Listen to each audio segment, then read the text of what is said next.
Autumn in August and Packers games in Spanish. Strange days indeed. I'm Jeff Wagner, in for Charlie Sykes. Sunday Insight starts right now.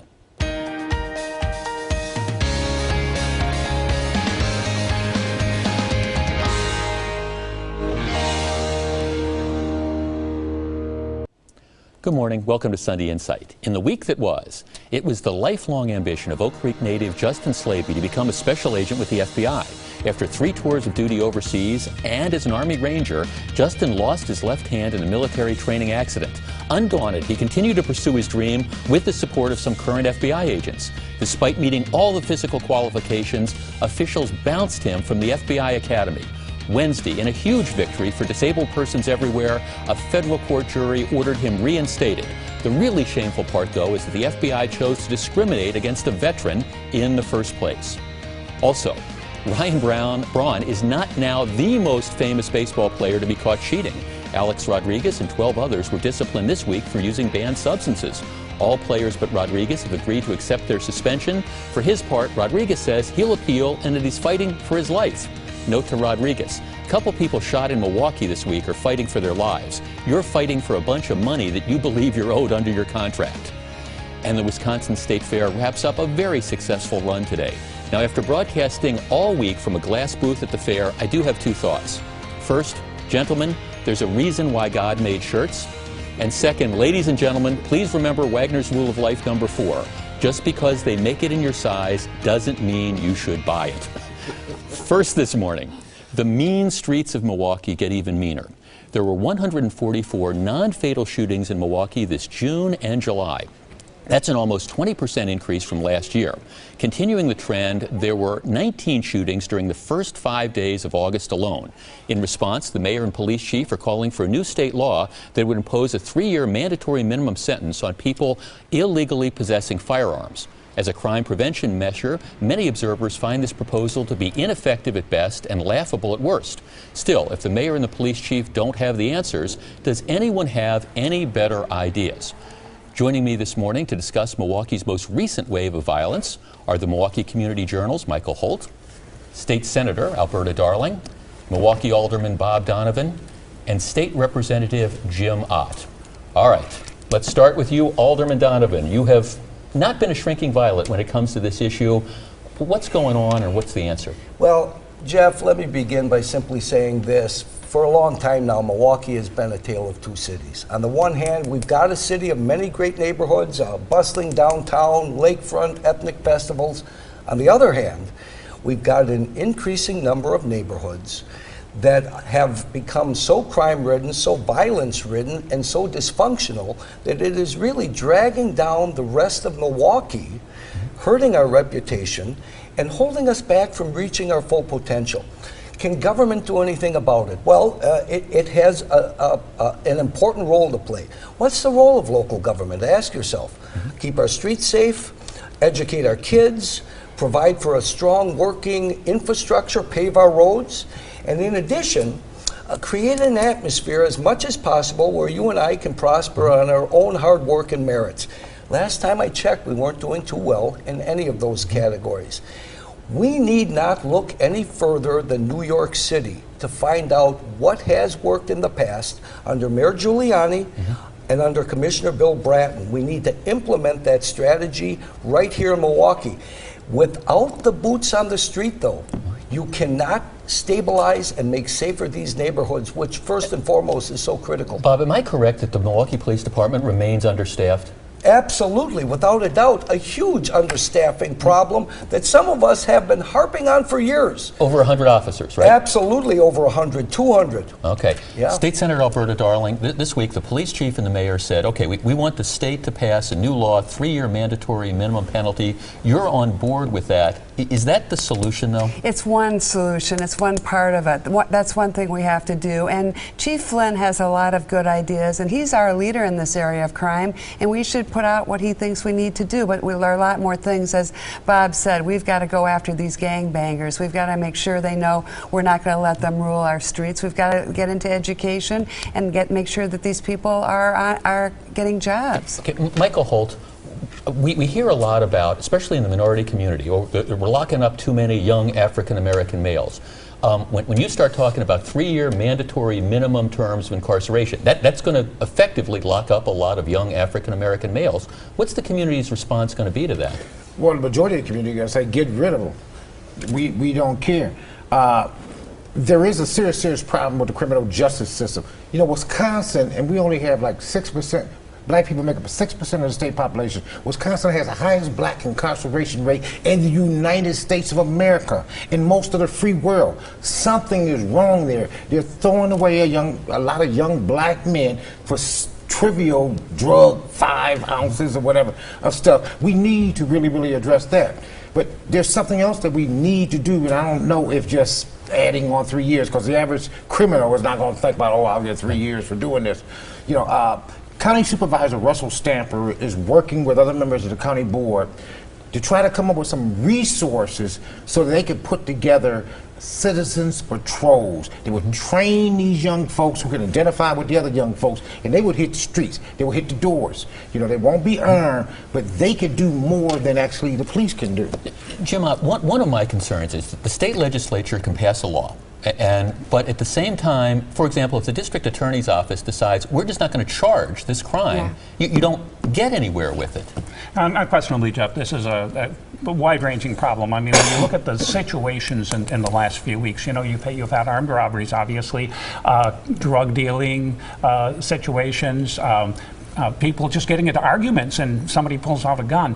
Obviously, if there were more police around, maybe some of those arguments wouldn't escalate to pulling out a gun.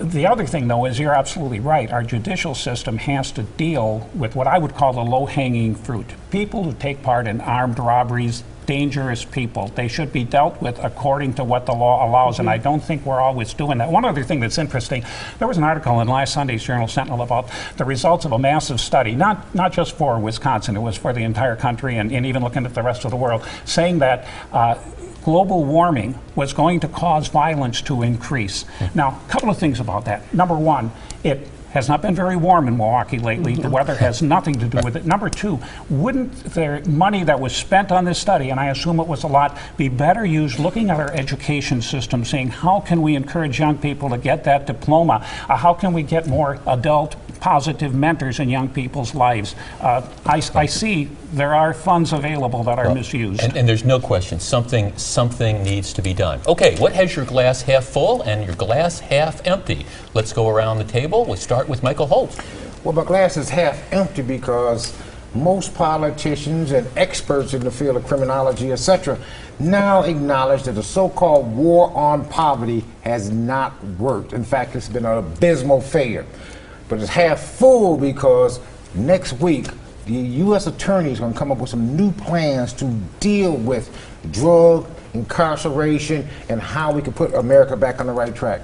Alberta Darling. Let's talk about sports. Half empty. The Brewers are really done for the season. It's been a really awful season, and next year will be better. Half full. The Packers are warming up, and we're going to be heading into a winning season, I'm sure. From your lips to God's ears. Bob Donovan. Well, Jeff, I look at the city of Milwaukee again, half full because of all the great things that do go on in Milwaukee, especially in the summer.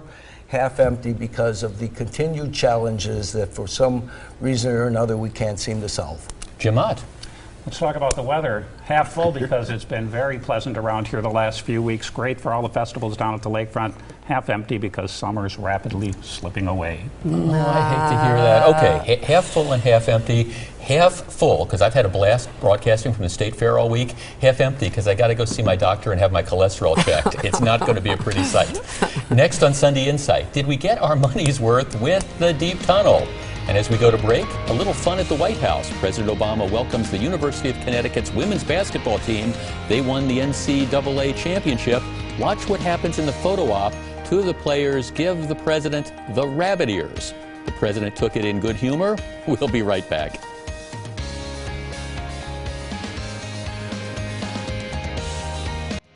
This week, Milwaukee's notorious deep tunnel turns 20.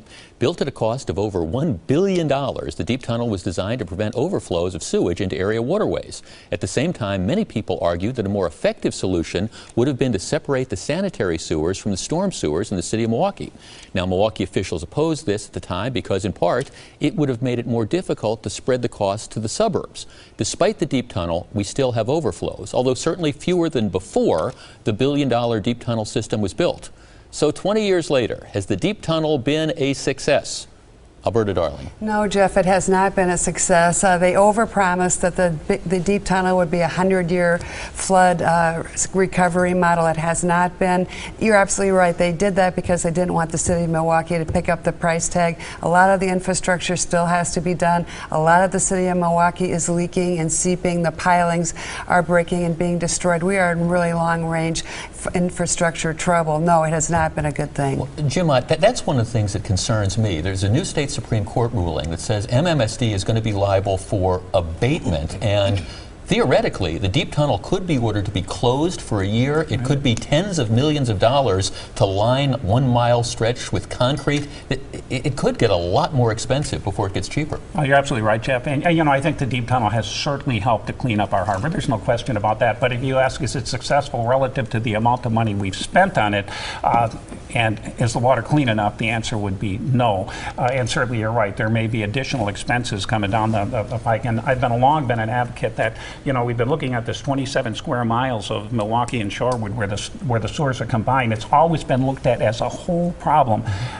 I thought many years ago, why not start separating them a little bit at a time? If you got a project going on already, utility project, separate the sewers there. You don't have to separate all 27 square miles. You get this down to, I don't know, 18, 20.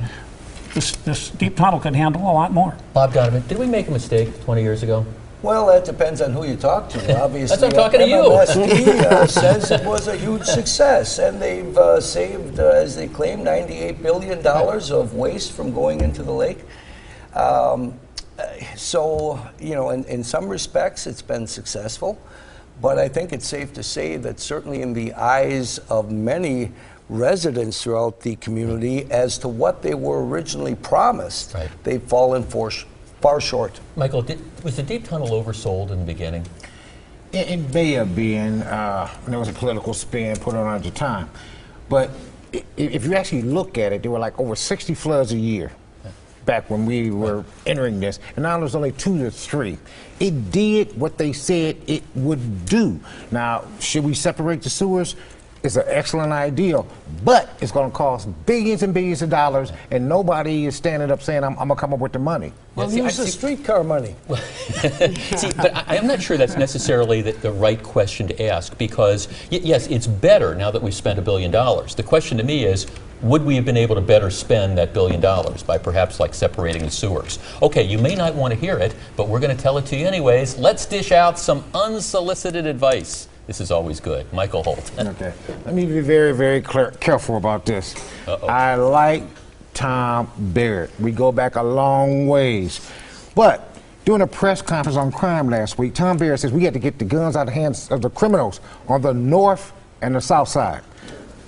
He misspoke. I'm assuming he didn't know what he was saying, because there's also crime on the east and the west side of town, too. Alberta Darling. Hey, you know what, Mayor Barrett and Chief Flynn, let Sheriff Clark do a little bit of patrolling of the park. Put those police on the street and other places. Let them do it. Bob Donovan. Well, ironically, my advice goes to the mayor as well, and I would. It's in the form of summer reading. Might I suggest that he pick up a book, a biography of Harry Truman, the same guy who said, "The buck stops here." I love this segment. Jim Ott. If you're looking to buy a newspaper, now might be a good time based on the selling price of the Washington Post and the Boston Globe. Looks like it's a buyer's market.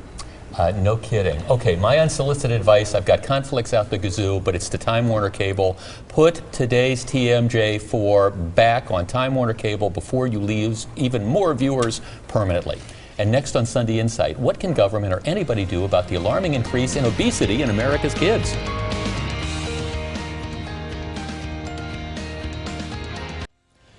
In a new report this week, the state of Wisconsin says 31% of children ages 2 to 4 participating in the Wisconsin WIC program for low-income families are considered obese or overweight. While 18 states have seen a slight decline in obesity among preschoolers, Wisconsin is among 20 states where the numbers have remained steady.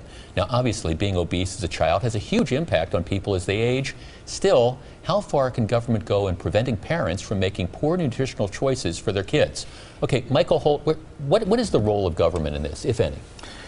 Well, I think government does have a role in this. You know, Wisconsin is known for having the biggest butts in the United States as well. But, you know, we also, because of funding, cut out a lot of the recess, which allowed the kids to exercise, et cetera, et cetera, et cetera. And we've been flooded with all of these stores, particularly in central cities, where they sell potato chips and all this junk, and these kids partake of that instead of nutritional stuff. In many cases, their parents, you know, just stand back idly while they do that. I think government has a role in terms of, I think exercise should be a part of the actual school curriculum. Bob Donovan. Well, you know, I don't think necessarily government needs to be spending tax money on addressing this issue.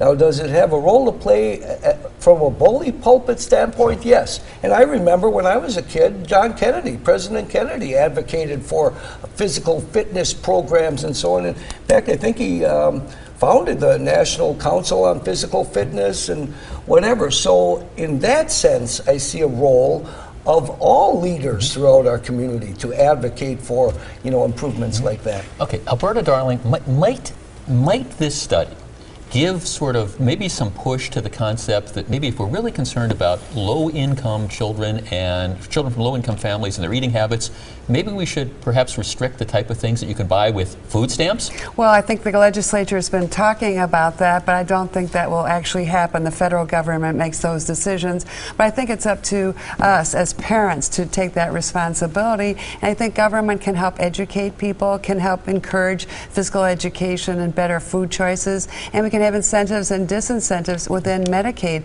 but I don't think it's the role of government to tell you exactly what you've got to eat. Quickly, Jim Ott?